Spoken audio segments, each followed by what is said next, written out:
Hello ಎಲ್ರಿಗೂ ನಮಸ್ಕಾರ. Revenue news YouTube ಚಾನಲ್ಗೆ ಸ್ವಾಗತ. ನೀವು ಜಮೀನು ಅಥವಾ ಸೈಟ್ ತೊಗೊಳ್ಳೋ ಪ್ಲ್ಯಾನ್ ಮಾಡ್ತಾ ಇದ್ದೀರಾ, ಆದರೆ ಈ ಒಂದು ತಪ್ಪು ಮಾಡಿದ್ರೆ ನಿಮ್ಮ ಸಂಪೂರ್ಣ ಹಣ ಕಳ್ಕೊಬೇಕಾಗತ್ತೆ. ಇವತ್ತಿನ ವಿಡಿಯೋದಲ್ಲಿ ಜಮೀನು ತೊಗೊಳ್ಳೋ ಮೊದಲು ಯಾವ್ಯಾವ ಡಾಕ್ಯುಮೆಂಟ್ಸ್ ಚೆಕ್ ಮಾಡಬೇಕು ಅಂತ ಸಿಂಪಲ್ಲಾಗಿ ಹೇಳ್ತೀನಿ. ವಿಡಿಯೋ ಕೊನೆ ತನಕ ನೋಡಿ, ಮಿಸ್ ಮಾಡ್ಕೋಬೇಡಿ. ಯಾರೆಲ್ಲ ಇನ್ನೂ ಯೂಟ್ಯೂಬ್ ಚಾನಲ್ಗೆ ಸಬ್ಸ್ಕ್ರೈಬ್ ಮಾಡಿಲ್ಲ, ಈಗಲೇ ಸಬ್ಸ್ಕ್ರೈಬ್ ಮಾಡಿ, ಹಾಗೆ ಪಕ್ಕದಲ್ಲಿರೋ ಬೆಲ್ ಐಕಾನ್ನ ಕ್ಲಿಕ್ ಮಾಡಿ.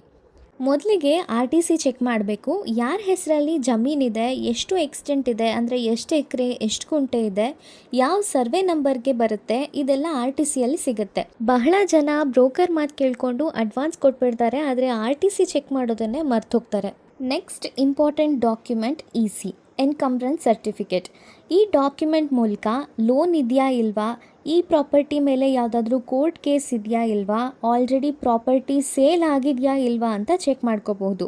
EC ಇಲ್ಲದೆ ಪ್ರಾಪರ್ಟಿ ತೊಗೊಳ್ಳೋದು ತುಂಬ ರಿಸ್ಕಿ. Fake documents. ಇವತ್ತಿನ ದಿನಗಳಲ್ಲಿ ಫೇಕ್ ಡಾಕ್ಯುಮೆಂಟ್ಸ್ ಮಾಡೋದು ತುಂಬಾ ಕಾಮನ್ ಆಗೋಗಿದೆ. ಆದ್ದರಿಂದ ಒರಿಜಿನಲ್ ಡಾಕ್ಯುಮೆಂಟ್ ಯಾವುದು, ಜೆರಾಕ್ಸ್ ಡಾಕ್ಯುಮೆಂಟ್ ಯಾವುದು ಅಂತ ಕಂಪೇರ್ ಮಾಡಿಕೊಂಡು ವೆರಿಫೈ ಮಾಡ್ಕೋಬೇಕು.